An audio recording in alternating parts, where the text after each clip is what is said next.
Tiilikuvioisen katelevyn asennus. Asenna aluskate asennusohjeen mukaan. Tee ruodelaudoitus vastaamaan valitsemaasi tiilikuviopeltiä kirjallisen asennusohjeen mukaisesti. Kiinnitä huomiota erityisesti ensimmäisen ruodelaudan mitoitukseen otsalaudan ulkopinnasta. Asenna ensin mahdollinen räystäslista. Aloita kattopellin asennus vasemmasta reunasta. Huomioi, että kapillaariura jää aina alimmaiseksi. Aseta ensimmäinen levy päätyräystään suuntaisesti ja laske levyä niin, että koko tippanokka 40 mm on räystäslaudan yli. Kiinnitä sen jälkeen ensimmäinen levy ainoastaan harjalta parilla ruuvilla ja nosta seuraava levy ensimmäisen viereen. Toisen levyn reuna työnnetään ensimmäisen levyn alle hieman ylempänä ja työnnetään levyä harjalta alaspäin, jolloin se pysähtyy tarkasti edellisen levyn tiilikuvion poikittaispoimutukseen. Tarvittaessa oikaise kahden pellin paketti räystäslinjan mukaan suoraan ja kiinnitä pellit sen jälkeen ruoteisiin. Limityskohdassa katelevyt kiinnitetään toisiinsa jokaisen aallon harjalta, noin kuvion puolivälistä. Limityksessä käytetään samaa tiivisteellistä kateruuvia kuin muuallakin katon kiinnityksessä.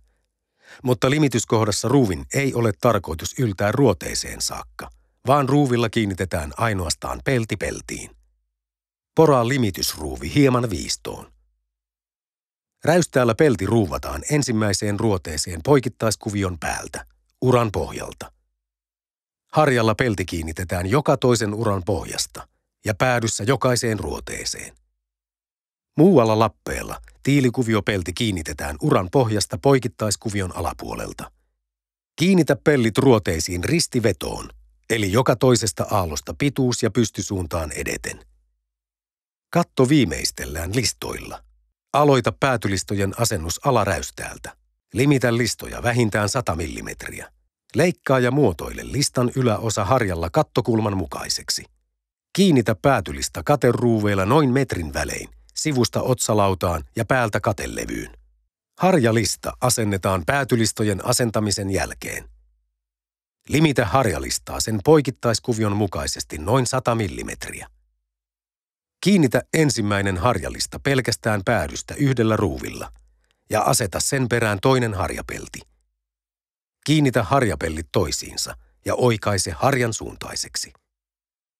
Työnnä harjatiiviste harjalistan reunan alle ja kiinnitä harjapelti kattopeltiin kateruuveilla harjatiivisteen läpi, joka toiseen kuvion harjaan.